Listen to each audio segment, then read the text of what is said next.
Ça veut dire que vous estimez qu'Emmanuel Macron ne joue pas le jeu de la démocratie. Oui, tout à fait. Je pense que c'est ce qui est très frappant en fait dans la période, c'est que systématiquement, dans toutes les tensions qu'il peut y avoir dans le pays, le gouvernement est incapable de régler aucun conflit. Au contraire, il passe son temps à mettre de l'huile sur le feu. Quoi de commun entre la réforme des retraites, les émeutes des quartiers populaires, la Nouvelle-Calédonie, les JO, la SNCF, la mobilisation des étudiants à Sciences Po, etc.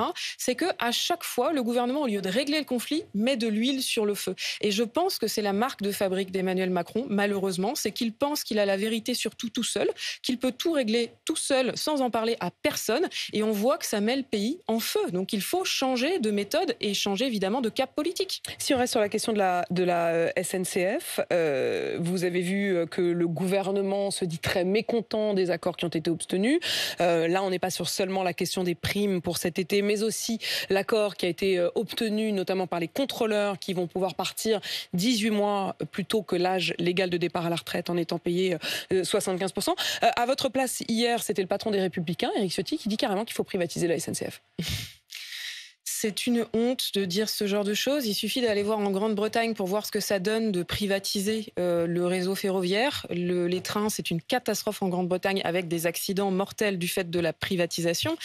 Moi, ce qui me choque dans cette affaire, c'est que le gouvernement a inventé un nouveau motif de licenciement. Maintenant, on licencie les patrons qui signent des accords avec les salariés. Vous faites référence au fait que Monsieur Faranjou, le patron de la SNCF, n'aura pas son mandat renouvelé après les Jeux Olympiques. Et on le sent bien, c'est une forme de sanction. Bruno Le Maire, ici même, lors d'une interview avec moi il y a 2 semaines, disait son incompréhension face au patron de la SNCF, qui ne l'avait pas consulté, semble-t-il, pour cet accord. Et on a appris dans les heures suivantes qu'il ne serait donc effectivement pas renouvelé après les JO. Oui, c'est très choquant. En fait, j'aurais aimé que Bruno Le Maire dise son incompréhension vis-à-vis des décisions du patron de Stellantis, par exemple, qui a décidé de s'octroyer une rémunération de 36 millions d'euros, c'est-à-dire plus que ce que va coûter cet accord permettant des départs anticipés pour près de 200 000 cheminots.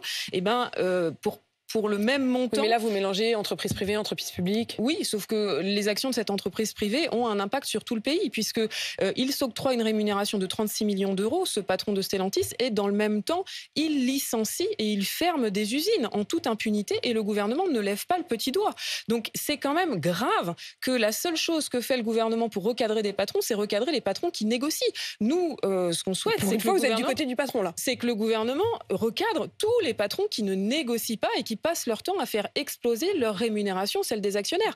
Pourquoi est-ce que Bruno Le Maire n'a pas convoqué le patron de Total qui vient de décider de faire traverser à Total l'Atlantique? Maintenant, Total sera à la bourse de New York et plus à la bourse de Paris. C'est pas encore complètement fait, mais on le sent bien, l'objectif, en tout cas, c'est le projet de Total. Et le gouvernement s'en fiche.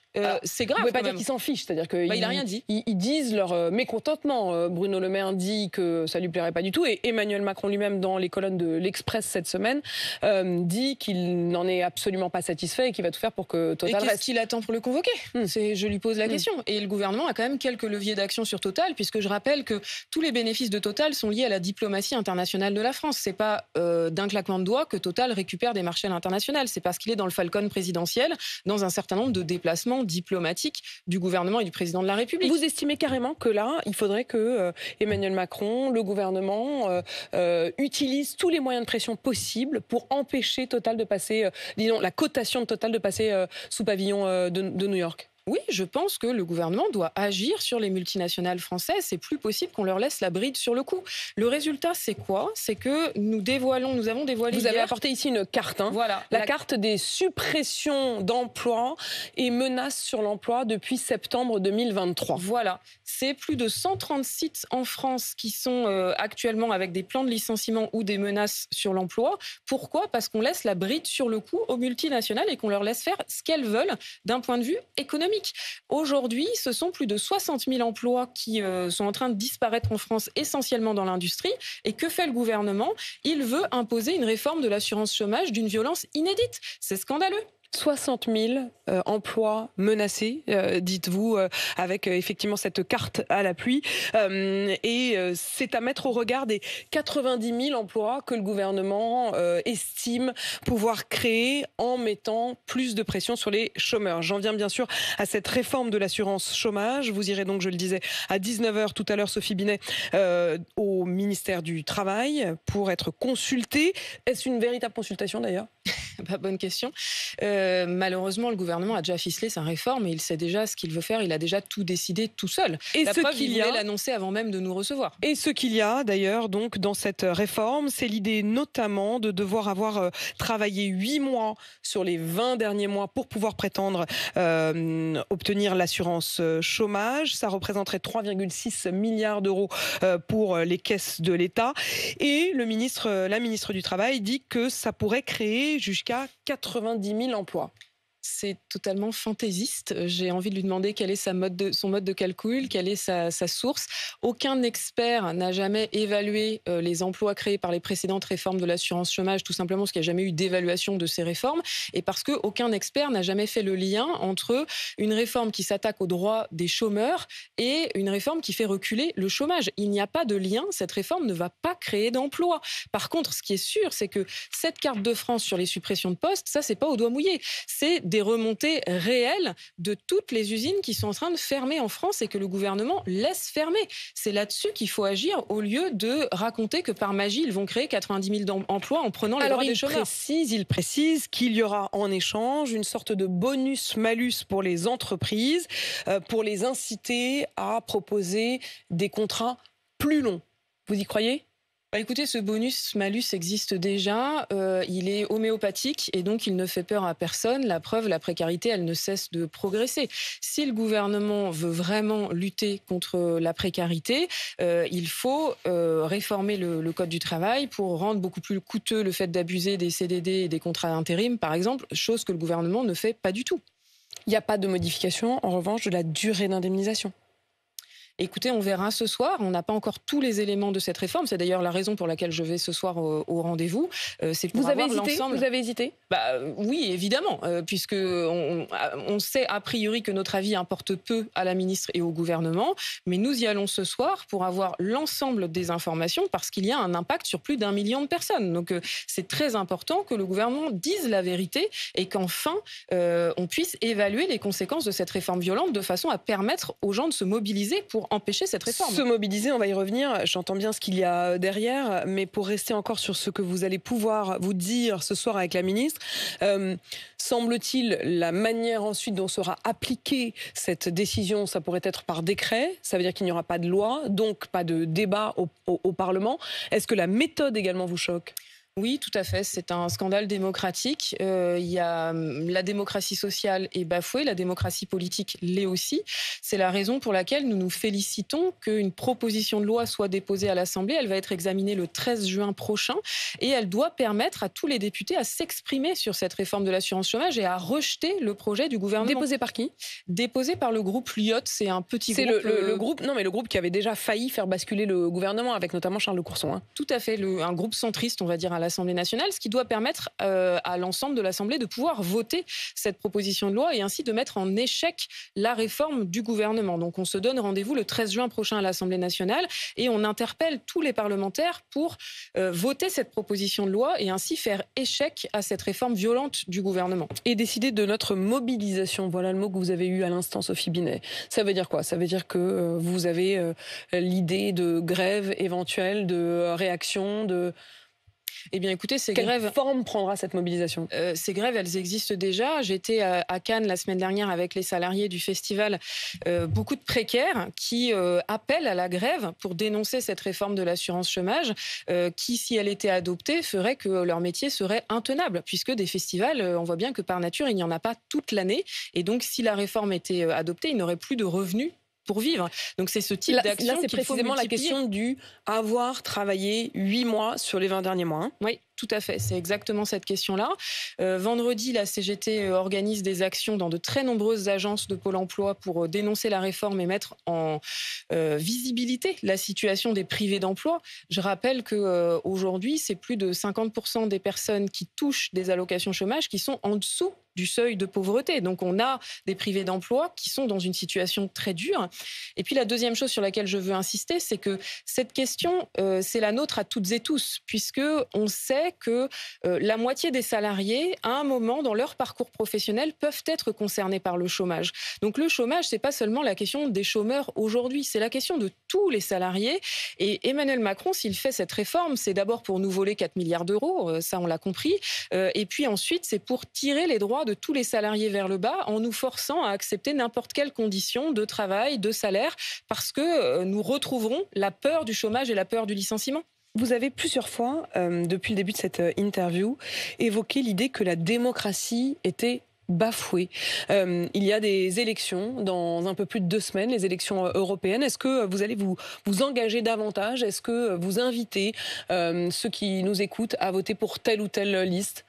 Oui, la CGT appelle d'abord à aller voter le 9 juin prochain parce que ce qui se passe en Europe est très important pour notre quotidien de travailleuses et de travailleurs. La CGT ensuite dénonce le danger de l'extrême droite pour le monde du travail. Il n'a pas de pire ennemi pour les travailleuses et les travailleurs que l'extrême droite. On a regardé leur bilan quand ils étaient au Parlement de Strasbourg et à chaque fois que les droits des travailleuses et travailleurs étaient en jeu, soit ils étaient absents, c'est leur spécialité, soit ils votaient contre l'augmentation des salaires, la taxation des multinationales, les droits des femmes. Voilà, donc leur bilan, on le connaît, on le sait qu'ils sont très dangereux. Et puis enfin, la semaine prochaine, la CGT va interpeller les candidats aux élections européennes, hors extrême droite à qui nous ne parlons pas, pour leur demander de prendre position sur les questions sociales, sur les questions industrielles et sur les questions environnementales. Est-ce qu'à l'issue de cette rencontre, vous pourriez dire, bah voilà, la CGT vote pour tel ou tel? À l'issue de cette rencontre, on publiera les réponses des candidates et des candidats et les travailleuses et les travailleurs pourront les comparer avec les propositions que nous portons. Ce que nous pensons, c'est qu'il faut réorienter en profondeur la construction européenne, mettre fin à cette Europe du dumping social et du dumping fiscal et construire enfin une Europe des travailleuses et des travailleurs. Sophie Binet, Emmanuel Macron est en ce moment même en Nouvelle-Calédonie. Est-ce que vous estimeriez, comme la France insoumise, que la France est là-bas une puissance colonisatrice? La Nouvelle-Calédonie, c'est le dernier conflit colonial. Je suis très inquiète par ce qui se passe là-bas. Nous sommes très choqués par la façon dont Emmanuel Macron a traité le sujet de façon extrêmement nonchalante, on va dire, au mieux, avec une multiplication de provocations envers les habitants de Nouvelle-Calédonie. Provocation pour vous? Oui, provocation, bien sûr. Prendre au gouvernement Sonia Backès, qui représente l'aile dure des loyalistes en Nouvelle-Calédonie, c'est une provocation. Remettre en cause les accords de Nouméa en remettant en cause le corps électoral, c'est une provocation. Enfin, le corps électoral, dans les accords de Nouméa, oui. Il y avait déjà l'idée d'aller progressivement vers un dégel du corps électoral. Oui, sauf que ça devait se faire. C'est pas sorti du chapeau. Ça devait se faire toujours dans un cadre de dialogue. Ce cadre de dialogue a été rompu par le gouvernement. Ce qu'il faut, c'est que le gouvernement retrouve la voie du dialogue, mette en place une médiation extrêmement rapide avec des médiateurs qui rassemblent et qui sont indépendants pour pouvoir apaiser la situation. Là, c'est vraiment la méthode Macron qui est responsable de ce conflit qui était tout à fait prévisible.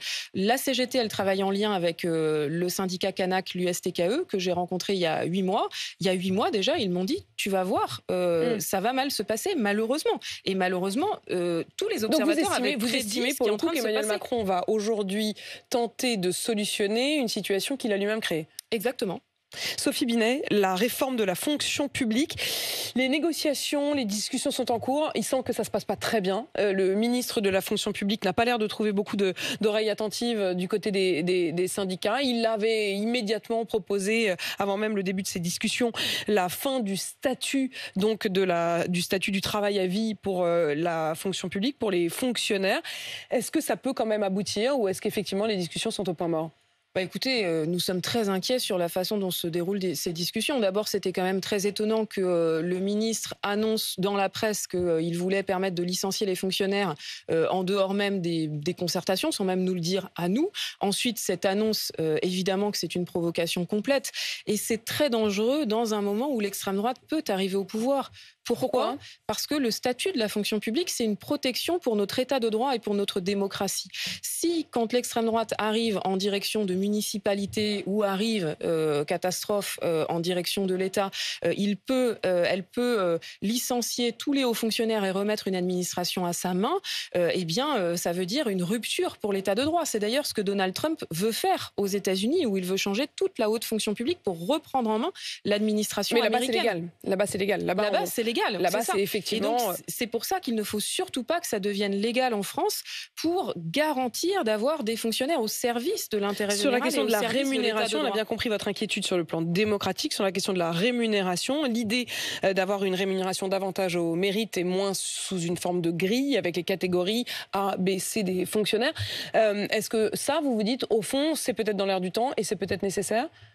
Écoutez, ça fait encore partie des provocations. Je pense que tous les fonctionnaires... J'avais été frappée sur RMC du nombre de témoignages, y compris de fonctionnaires de la fonction publique, qui disaient au fond qu'ils y étaient plutôt favorables parce qu'eux étaient frustrés parfois de ne pas pouvoir envisager une augmentation de leurs revenus en fonction de leur mérite. En fait, ce qui est très frustrant pour les fonctionnaires, c'est d'être si mal payés. On a les fonctionnaires parmi les pays de l'OCDE qui sont les moins bien payés. Les infirmières en France sont particulièrement mal payées, les enseignants et les enseignantes aussi, les médecins hospitaliers aussi. Donc il y a besoin de relever le niveau de rémunération dans la fonction publique parce qu'aujourd'hui, le problème qu'on a, c'est un problème d'attractivité. C'est pour ça que c'est un non-sens de prétendre licencier les fonctionnaires ou modifier leur grille de rémunération à la baisse, alors que l'enjeu, c'est d'attirer des talents, d'attirer davantage de fonctionnaires parce qu'aujourd'hui, notre fonction publique, elle peine à recruter. On a des soignantes qui, par centaines, quittent nos hôpitaux publics parce qu'ils ne se retrouvent plus ni dans la rémunération, ni surtout dans les conditions de travail et dans la façon dont on les fait travailler. L'alarme, elle est là, c'est à ça qu'il faut répondre. Merci Sophie Binet d'être venue répondre à mes questions ce matin, secrétaire générale de la CGT. Cette rencontre, donc tout à l'heure à 19h avec la ministre du Travail, on l'a bien entendu, vous serez prête à appeler à la mobilisation s'il n'y a pas davantage d'écoute et de démocratie. Merci à vous. 8h52 sur RMC BFM TV.